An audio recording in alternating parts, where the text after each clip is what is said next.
Yo, what's going on, guys? This is Thunder Games, and today we're doing a before you buy for 007 First Light, the brand new James Bond game from IO Interactive, the creators of Hitman. So the big question is this actually the return of great Bond games, or is it just another flashy spy game with the Bond name slapped on it? Let's talk about it. First off, this is not the classic, fully polished James Bond you're used to seeing in the movies. This version is younger, more reckless, still in MI6 training, and still learning how to become the legendary agent everybody knows.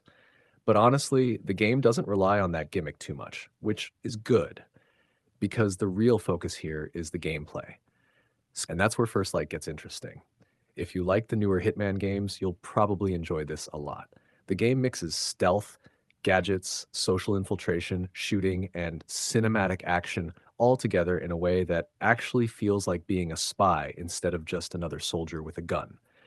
You can sneak into restricted areas using disguises, hack systems, use gadgets from QLab, blend into crowds, or completely improvise when missions fall apart. And honestly, that freedom is probably the best reason to buy the game. A lot of missions can be approached in multiple ways instead of forcing you down one scripted path. There's also a tactical simulation mode that adds replayability by changing objectives, enemy positions, and challenges, which means the game actually gives you reasons to come back after finishing the campaign. Another reason people are liking this game is because it actually feels different from most modern shooters. It's slower, smarter, more focused on tension and planning instead of nonstop explosions every 5 seconds. The environments also look really good. Luxury casinos, secret facilities, underground bunkers, snowy mountains. The game absolutely nails that stylish Bond atmosphere. The soundtrack helps too. Some moments genuinely feel like you're inside a Bond movie. But there are definitely reasons some people may want to wait before buying.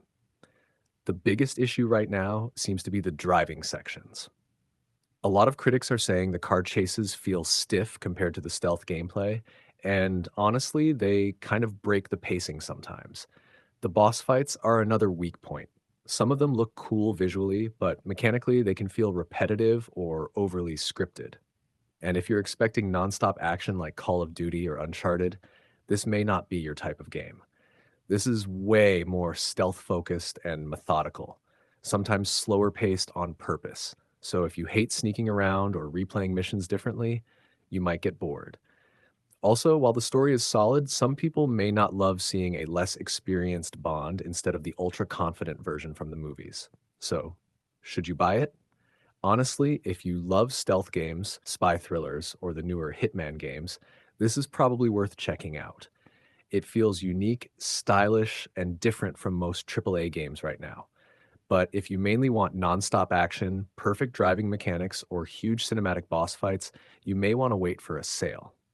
Either way, though, this definitely feels like the strongest attempt at bringing Bond back into gaming in a very long time. If you enjoyed this before you buy, make sure to drop a like, subscribe, and turn on notifications because we've got way more gaming news, reviews, and breakdowns coming very soon. And trust me, you do not want to miss the next one.